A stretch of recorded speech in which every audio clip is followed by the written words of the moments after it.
सुप्रभात। बाबा कहते हैं मेरे प्यारे बच्चे, किन्हीं रिश्तों को बार बार इस तरह से खींचना अपनी तरफ से अच्छा नहीं है। जब दोनों तरफ से बातें हों तभी सही लगता है। मैं देख रहा हूँ रिश्तों में तुम बहुत खिंचते चले जा रहे हो, फंसते चले जा रहे हो। इन रिश्तों के कारण तुम स्वयं को भी भूल रहे हो, अपने कार्यों को भी भूल रहे हो, अपनी जिम्मेदारियों को भी भूलते जा रहे हो और रिश्ते वो हाथ से निकलते जा रहे हैं। अपना तुम कर्म करो, बस अब किसी के पीछे बार बार भागना और समझाना बंद करो।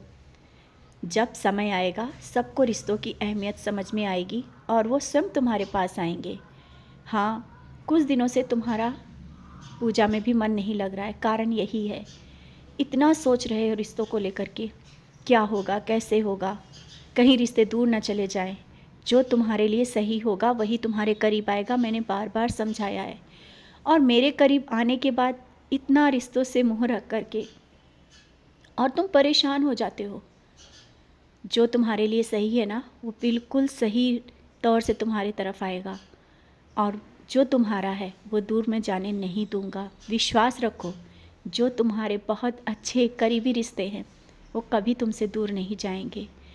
और कुछ दिनों से जब तुम पूजा करते हो, नामस्मरण करते हो, तुम्हारा मन बेचैन होता है। मैं जानता हूँ तुम्हारा मन बहुत बेचैन हो जाता है, बेवजह की बातें सोचने लगते हो। फिर सोचते हो कि मुझे अनुभव क्यों नहीं हो रहा है। होगा, मन है, भटकता है, कोई बात नहीं, भटकने दो। समय के साथ मन में एकाग्रता आ जाएगी, लेकिन नामस्मरण किया करो। और कुछ दिनों बाद तुम्हारे घर में बहुत बड़ी खुशखबरी भी आने वाली है, विश्वास रखना। बहुत ही घर में खुशियाँ होंगी। जो इतने दिनों से तुमने परेशानियाँ देखी ना, उसका फल अब मिलेगा।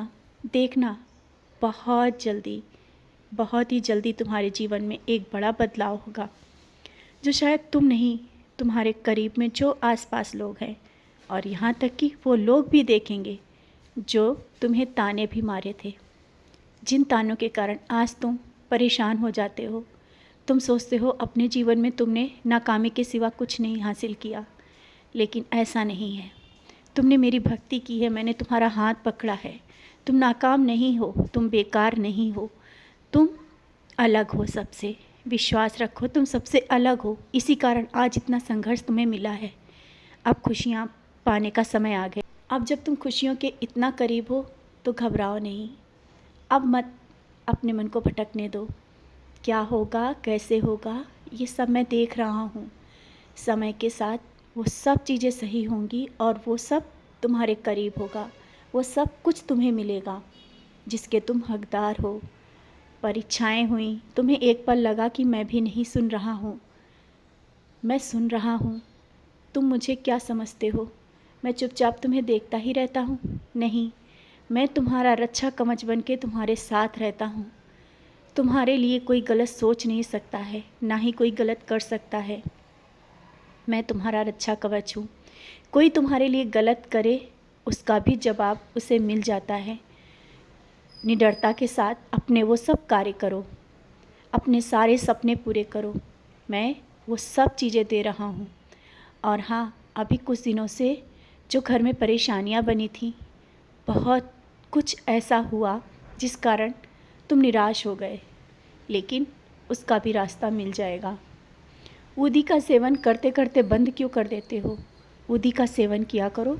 और जो तुमसे मांग रहे हैं ना, तुम सोच रहे हो कि उन्हें दे या ना दे, भाव के साथ उनके माथे पे एक बार टीका लगाना, ऊदी का सेवन करवाना। उन्हें भी विश्वास हो जाएगा तुम्हारे साईं पर, तुम्हारे दी हुई ऊदी पर। तुम में वो योग्यता है, सामर्थ्यता है। तुमने अपनी भक्ति से वो सब कुछ पा लिया है, बस तुम पहचान नहीं पा रहे हो। स्वयं को पहचानो, तुम क्या हो। मैं देख रहा हूँ, तुम एक हीरा हो और अब तुम्हें चमकना है, वो मैं चमकाऊँगा।